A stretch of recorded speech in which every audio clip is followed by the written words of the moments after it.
miaka miwili sasa amekuwa akifanya kazi hii inayomfanya kuwa miongoni mwa wanawake walioamua kuvunja miiko ya kijinsia iliyopo kwenye shughuli mbalimbali za kujiingizia kipato. Akiwa anafanya kazi hii, haoni tofauti yoyote kati yake na wanaume kutokana na elimu, uzoefu na uwezo wa kufanya kazi ya kuchomelea vyuma. Huyo ni Paulina Chuma, msomi wa shahada ya usimamizi wa biashara, aliamua kujiingiza katika kazi ya kuchomelea vyuma mwaka 2021 na hatimaye kuanzisha kampuni itwayo Pahiro akiwa na wenzake wawili. Ilikuwaje mpaka mwanadada huyu akajiingiza katika shughuli hii ambayo jamii nyingi hapa nchini huzani ni kazi ya kiume? Nilivyomaliza degree yangu 2016, niliingia mtaani kutafuta ajira, nikapata changamoto za ajira, baadaye nikatafakari, nikaamua kuanza mafunzo ya ufundi stadi VETA. Nimesoma VETA fani ya welding mpaka nilivyo graduate. Nikakutana na wenzangu ambaye mmoja ni mwanamke mwenzangu, kwa hiyo tukaamua kufungua kampuni yetu ambayo inajihusisha na mambo ya welding. Tunafanya shughuli nyingi sana za welding. Tumebase zaidi kwenye mambo ya majiko. Tunatengeneza majiko ambayo ni ya households kama haya, lakini pia tunatengeneza majiko makubwa ambayo yana sufuria zake za mataasisi. Majina yangu ni Doto Messi, natoka Kilimanjaro. Mimi ni mmoja wa watu ambao nimenufaika na sekta ya nguo na mavazi. Nimesoma chuo kikuu, mheshimiwa, nikawa best students kwa mwaka wangu kipindi hicho Tanzania. Kwa nina cheti kabisa cha chuo hapa nchini cha Open University best students huo mwaka, sio kwa upande wa female, no, overall best student. Unapiga na sisi. Lakini bado sikutaka kwenda kufanya kazi, nikajikita kwenye sekta ya nguo na mavazi. Kwa nini? Kwa sababu kuna kitu. Kwa mimi ni mnufaika moja wapo. Kwa majina naitwa Joshua Nkumbugwa, ni mkurugenzi mtendaji wa kampuni inaitwa CJ Clothing. Tunajihusisha na ushonaji wa nguo especially suit. Mimi nina degree ya IT, Information Technology. Na baada ya kupata degree yangu nilifanikiwa kupata ajira Airtel.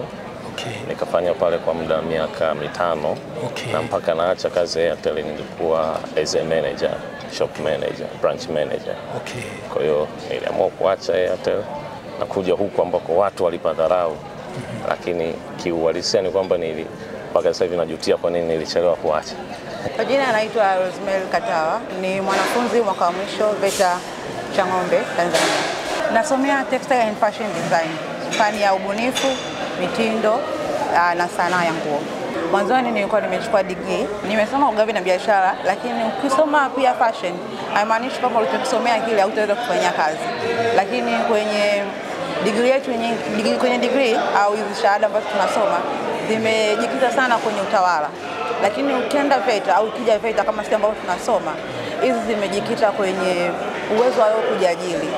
Kwa hiyo kitu ambacho kinatoa kina uwezo wao kufanya ukaweza kujiajiri, lakini pia hata kama ukaajiri watu, ukaanzisha kitu chako, tayari hapo una elimu ya utawala. Kwa hiyo utakuwa una uwezo wa kutawala, lakini pia pamoja na kutawala, kile ambacho unakitawala unakijua kwa kina kwamba unatawala kitu gani. Tofauti na mtu akawa anatawala tu, anaweza akatawala kitu ambacho hakijui kabisa, yeye anatawala kutokana na ile theory aliyojifunza darasani.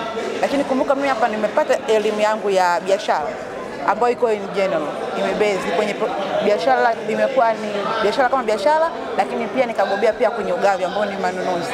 Sasa ukija kwenye fashion and design, hii ni ubunifu wa mitindo, lakini pamoja kama ni ubunifu wa mitindo inahusisha manunuzi, lakini pia inahusisha biashara ambayo ni marketing, kujua soko lako, kujua demand and supply kwa ujumla.